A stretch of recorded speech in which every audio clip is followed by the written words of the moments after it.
Assalamualaikum warahmatullahi wabarakatuh. Selamat pagi anak-anak. Bagaimana kabar kalian anak-anak? Sebelum kita memulai pembelajaran pada pagi hari ini, sebaiknya kita berdoa terlebih dahulu. Berdoa nanti akan Ibu Guru pimpin. Berdoa mulai. Berdoa selesai. Baiklah anak-anak, setelah kita berdoa, pada pagi hari ini kita akan belajar tentang tema 2, subtema 1, pembelajaran 1. Minggu kemarin kita sudah belajar tema 1, subtema 3. Nah, untuk pada pagi hari ini kita akan melanjutkan ke buku yang selanjutnya ya anak-anak. Pada pagi hari ini Ibu harapkan anak-anak yang pertama mampu menjelaskan sumber energi matahari dalam kehidupan sehari-hari. Yang kedua, anak-anak mampu mengidentifikasi sumber daya alam dan pemanfaatannya.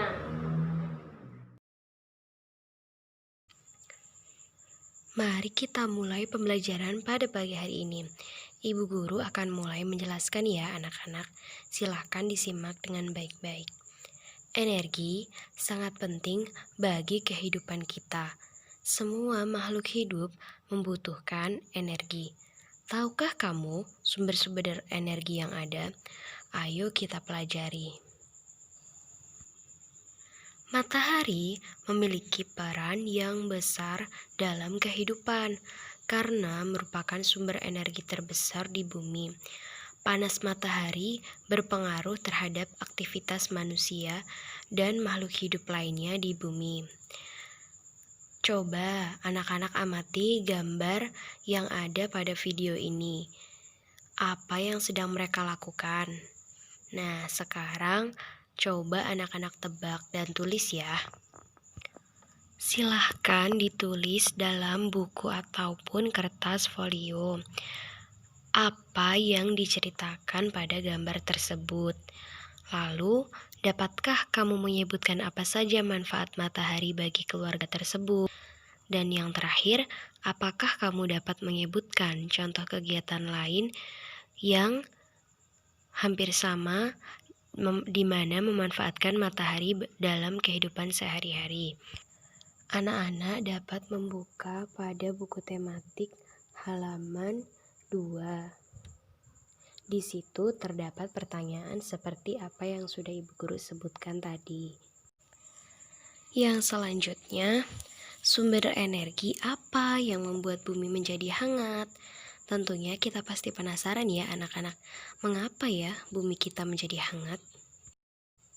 Bumi menjadi hangat dikarenakan adanya sinar matahari.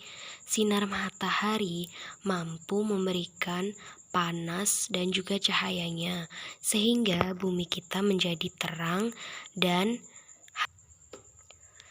selanjutnya, anak-anak dapat membuka buku tematik pada halaman 3.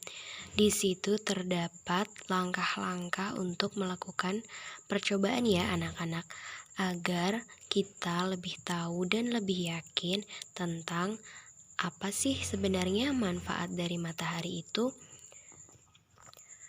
Selain memberikan kehangatan dan juga panas. Oleh karena itu, kita perlu melakukan percobaan ya anak-anak. Untuk itu, anak-anak perlu mempersiapkan 2 helai sapu tangan, 2 lembar tisu, dan juga 2 lembar kertas. Ikuti langkah-langkah yang sudah ada di buku tematik ya anak-anak. Setelah kalian selesai melakukan percobaan, maka silakan membuat laporan kegiatan seperti pada contoh yang ada pada buku tematik.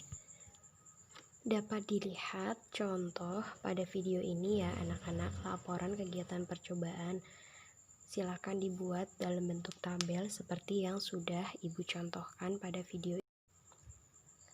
Setelah anak-anak selesai membuat laporan, maka silakan dilanjutkan dengan menjawab pertanyaan seperti yang ada pada video ini. Juga dapat dilihat pada buku tematik anak-anak. Apakah ada perbedaan antara benda-benda yang dijemur di bawah sinar matahari dan diletakkan di tempat teduh? Kemudian juga anak-anak perlu menuliskan kesimpulan mengenai pengaruh panas matahari pada percobaan yang sudah dilakukan sebelumnya. Dapat dibuka pada buku tema, terdapat teks yang menjelaskan tentang sumber daya alam. Pada teks tersebut berisi tentang Indonesia memiliki sumber daya alam yang melimpah. Disebut sumber daya alam karena berasal dari alam. Penduduk Indonesia menikmati sumber daya alam tersebut untuk memenuhi kebutuhannya. Sumber daya alam terbagi menjadi dua, yaitu sumber daya alam yang dapat diperbaharui dan sumber daya alam yang tidak dapat diperbaharui. Sebagai anak Indonesia, kita harus memahami tentang keduanya ya anak-anak, agar kita lebih bijaksana dalam menggunakan keduanya. Di dalam teks tersebut juga dijelaskan bahwa sumber daya alam yang dapat diperbarui itu misalnya tumbuhan, hewan, sinar matahari, angin, dan air. Mengapa bisa disebut sebagai sumber daya alam yang dapat diperbaharui? Karena terus tersedia dan dapat kita kelola untuk kita perbanyak jumlahnya.